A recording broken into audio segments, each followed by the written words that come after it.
Snow and ice could lead to a dangerous and messy morning commute tomorrow.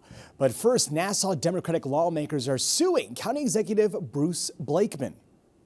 Because Nassau County is wasting taxpayer dollars on a militia to protect us from problems we don't have.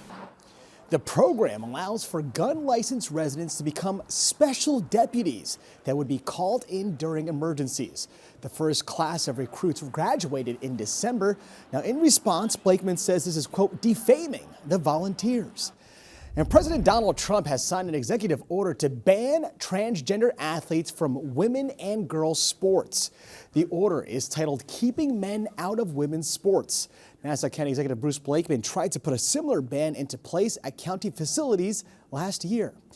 And local activists rallied in Melville today against Elon Musk's role in the Trump administration. Hey, hey, ho, ho, Elon Musk has got to go. They are also calling on Senator Schumer and Gillibrand to stop the potential confirmation of Russell Vought. More than 200 people attended. Now time for your Long Island weather. Meteorologist Rich Von Olin has your forecast. All right, Long Island, we got some messy, wintry weather heading our way from the west here with winter weather advisories heading into Thursday morning. This is going to be a little bit bad here with snow coming down late after midnight going into the pre-dawn hours on Thursday. All the blue is the snow. Accumulations will be there between about 4 a.m. and about 7 or 8 a.m. And then the mix starts to come in. We get the changeover after about 9 a.m. or 10 a.m. If you have to travel, that'll be the better time to do that in late morning, early afternoon as everything kind of moves out of here. But it's going to be a dicey go here for Long Island. Maybe an inch or two of snow. It's not going to be a ton of snow, but also the ice accumulation. There could be a little bit of glaze on top of that snow throughout the early morning rush. So it's going to be a tough go. A coating to 1 inch south, 1 to 3 on the North Shore, but that'll wash away as the rain kind of takes over by the late morning. After that, Saturday night into Sunday, another quick moving winter storm with some sleet and ice going to some rain, and another one to watch. Active pattern for the middle of the week, Tuesday, Wednesday, Thursday. There could be another snowstorm headed our way. So 41 for Thursday. Temperatures rise with the sleet in the mix going to rain. We get a break, and then Saturday night into Sunday, the same thing, and another chance of a winter storm by the middle of next week. So an active February pattern. Long Island weather is brought to you by PTRC. President Donald Trump wants to abolish the Federal Department of Education. So what could that mean for Long Island schools? Sherry Einhorn explains.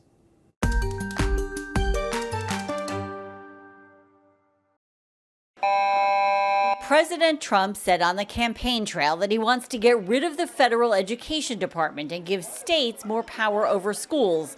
It's a move experts say he can't do without action from Congress, but his administration can take steps to gut the agency. Are they going to take a bulldozer to the building, or are they just going to go down to a skeleton crew and do the most basic functions? The concerns for us, obviously, are the devil's always in the details. According to multiple published reports, the Trump administration is preparing an executive order that would start the process of eliminating the department.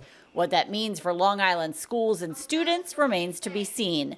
Funding is high on the long list of concerns, even though school officials say federal funding makes up anywhere from 5 to 9% of their budget. Any cuts to federal education funding will put more of a burden on the local property taxpayers because the mandates won't go away, but the funding will be reduced. In addition to money, there are questions about what specific programs might be impacted, like the federal school lunch program, protections for LGBTQ+ students, programs for special needs students, and bilingual education. If the priority is taken off of resourcing those areas, I think Long Island will feel that acutely. Serving kids with higher needs requires the resources to do that well. For now, school officials say all they can do is watch, wait, and wonder, but also prepare for the what-ifs. I'm Sherry Einhorn for NewsdayTV.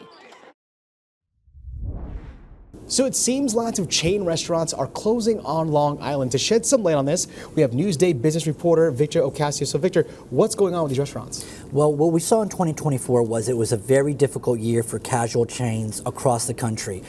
More than 30 had filed for bankruptcy last year, including TGI Fridays. So what should Long Islanders think about when they're heading out to restaurants now? Will their favorite restaurants be closed? What's leading this? Well, we have seen some restaurants leave the island entirely, like Boston Market, for example, no longer has any locations here.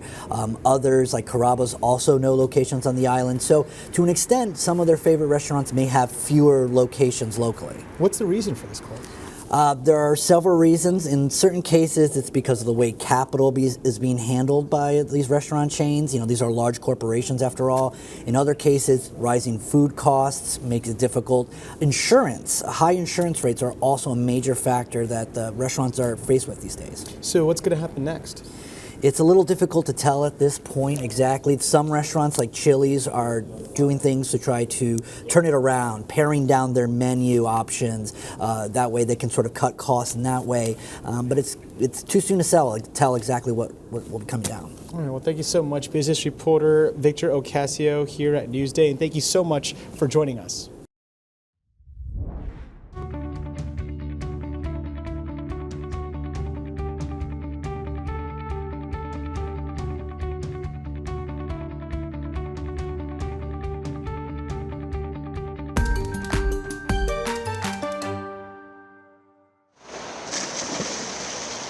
Nearly every day of the week, Malvern's Mateo Soma trains in the pool, on the bicycle, and on the run. I really like the fact that I'm not just always focusing on one thing, I'm focusing on 3 different things. The 18-year-old Valley Stream North High School senior's prowess in the water, on the ground, and on the bicycle has made him a college-bound triathlete. This fall, I'll be competing for the Wingate University men's triathlon team. You're probably thinking, there are triathlon teams in college? So was I, but college triathlon teams are growing in popularity. And between Mateo's triathlon ability and his academics, he received a full scholarship to Wingate University. Mateo Soma.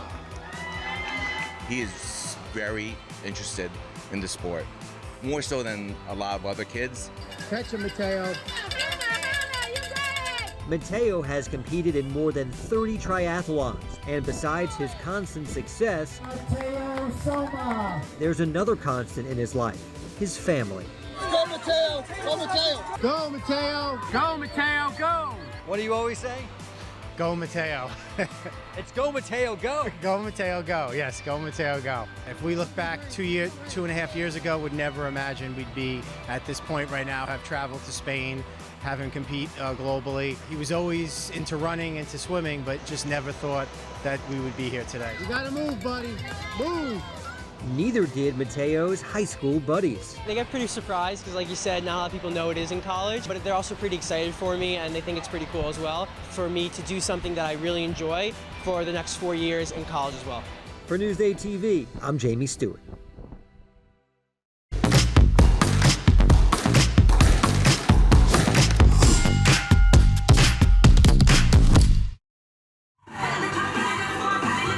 Believe it or not, exercise can be enjoyable, especially if you like to dance. We shut off the lights, we have, the party lights going, we got the music going. At Brick House Cardio Club in Medford, it's all about Zumba, a high-energy dance routine that'll have you burning calories while having a great time.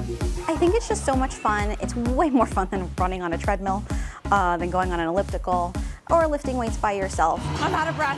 After a class or two, you pick up the moves and are on your way to your fitness goals. They've all memorized this. This isn't fair. We say that there are no mistakes in Zumba, just accidental solos. And I had a lot of those. Oh my gosh. We have members that are 8 years old. We have members that are in their 70s. There's no judgment here. We're just, as long as you're moving, you're burning more calories than if you were sitting at home. You'll have so much fun, you'll forget you're getting fit. Reporting for Newsday TV, I'm Macy Eglate. Hey! You're watching Newsday TV. For more on all the stories you've seen today, head over to Newsday.com. I'm Ken Bufa. Thank you so much for joining us.